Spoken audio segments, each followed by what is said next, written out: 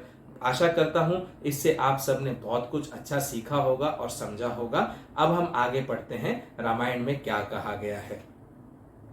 आखर मधुर मनोहर दो बरन बिलोचन जन जिय जो, सुमिरत सुलभ सुखद सब काहू, लोक लाहु परलोक निभाहु। कहत सुनत सुमिरत सुठिनी के, राम लखन सम प्रिय तुलसी के। बरनत बरन प्रीति बिलगाति, ब्रह्म जीव सम सहज संघाति। नर नारायण सरिस सुभ्राता, जग पालक विशेष जन त्राता। भगति सुतिय कल करन विभूषण, जग हित हे तु बिमल विदुभूषण। स्वाद तोष सम सुगति सुधा के, कमठ शेष समधर बसुधा के। जन मन मंजु कंज मधुकर से, जी हस जसोमति हरिहल धर से।